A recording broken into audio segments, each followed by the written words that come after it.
You may not be lazy. You may be repeatedly preparing for emotional impact every time you try to start. What looks like procrastination from the outside is often a private bracing response. Your body expects the task to cost more than the task itself. That cost is usually hidden. Maybe starting means risking proof that you are ordinary. Maybe opening the document wakes up old criticism. Maybe sending the email creates exposure, conflict, or the chance of being misunderstood. Your mind delays because delay feels safer than contact. A lot of people think procrastination means poor discipline. Research paints a different picture. Avoidance often functions as mood repair. When a task triggers dread, shame, uncertainty, or self-threat, your nervous system reaches for immediate relief. Scrolling works, cleaning works, planning works. Starting feels dangerous. This is why smart, capable, deeply responsible people can stay stuck on simple things. The issue is rarely information. You already know how to reply, draft, study, apply, call, decide. The friction appears in the split second before action, when your body predicts an internal consequence. Think about how bracing works physically. Before cold water hits your skin, muscles tighten. Before impact, your breath changes. Before criticism lands, your jaw sets. Emotional bracing follows the same logic. You tense against embarrassment, disappointment, confusion, or the possibility that your efforts still will not be enough. So when you open a laptop and suddenly feel the urge to make tea, check messages, or reorganize your desktop, that impulse may be protective. Small escape routes appear because part of you is managing anticipated pain. The task became linked with an old emotional bill. Sometimes that bill was written early. You learned that mistakes brought ridicule. Slowness brought impatience. Needing help brought withdrawal. Success raised the bar until rest felt suspicious. On that kind of system, work stops being simple output. Work becomes exposure. For sensitive or gifted adults, this gets even trickier. You can think far ahead. You can imagine 10 consequences in 30 seconds. You can feel the emotional texture of possible failure before anything has happened. That predictive talent helps in strategy. It also feeds avoidance. You are not only facing the report, the exam, the proposal, or the conversation. You may also be facing the ghost of every moment when effort became humiliation. The present task taps old memory networks. Your calendar says Tuesday afternoon. Your body acts like it is 13. This is one reason procrastination feels irrational. Consciously, you know the assignment is manageable. Your system reads threat. Both are real experiences. The problem is that self-judgment usually enters first and turns a protective response into a character verdict. Once that verdict appears, a second layer forms. Now you are not only bracing for the task, you are bracing for your own attack afterward. You predict the work will feel bad. And you predict you will be cruel to yourself for struggling. Of course, your system hesitates. There is research behind this. Procrastination is strongly tied to emotion regulation difficulties, not just time management. People delay to escape present discomfort, even when delay creates larger stress later. The brain discounts future consequences when immediate relief is available. That is human, not mysterious. The relief matters. It is fast. You leave the hard thing, and your body softens for a moment. That teaches your nervous system a simple lesson. Avoidance works.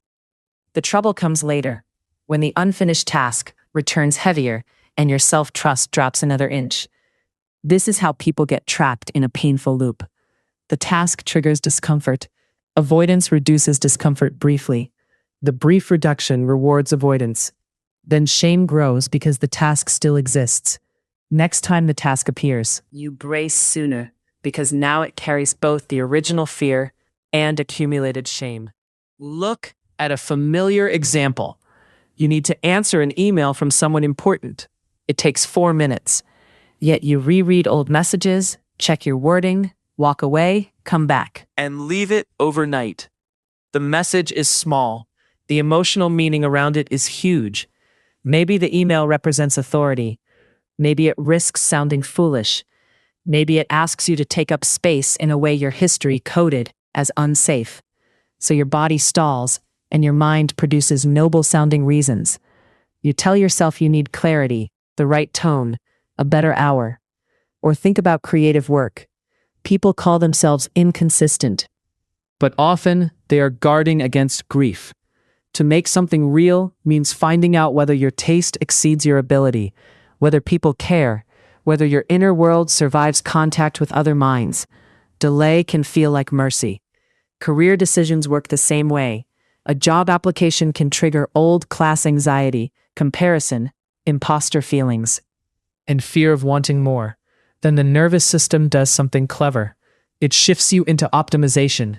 New template, better productivity app, another article, movement without encounter. Relationships trigger a similar brace. You want to bring up a hurt, set a boundary, ask for clarity, or admit need. Then you fold laundry, answer unrelated texts. Think about your wording for 3 days. You call it overthinking. Your body calls it preparing for loss. This matters because the wrong story creates the wrong solution. If you treat emotional bracing like a discipline defect, you will use force where safety is needed. You will push harder, shame more, tighten structure, and wonder why even your best systems collapse under certain tasks. Productivity advice often assumes resistance comes from laziness or weak habits.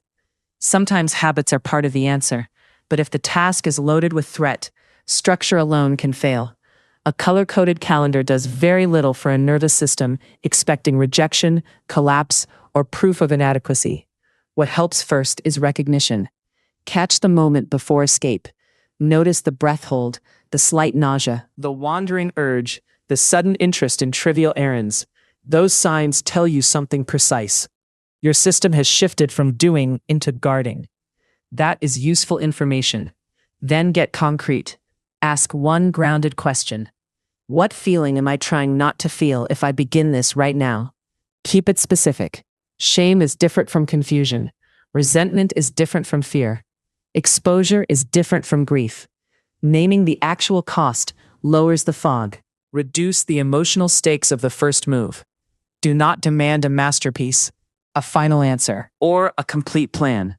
Open the file and write 2 ugly sentences. Draft the email with no greeting. Put the form on the table. Action becomes possible when the entrance stops feeling like a test. Another shift helps many people. Offer the body evidence of enough safety while starting. Loosen your jaw. Exhale longer than you inhale. Put both feet on the floor. Speak one plain sentence out loud. I am allowed to do this badly for 5 minutes. The body listens. If your pattern is chronic, look wider than the task. Ask what starting has meant in your life. Did action invite scrutiny? Did effort erase rest? Did success make people need more from you? Did being seen feel dangerous? These questions sound soft. They change behavior at the root. This is especially true for high-functioning adults who are praised for competence. Everyone sees output.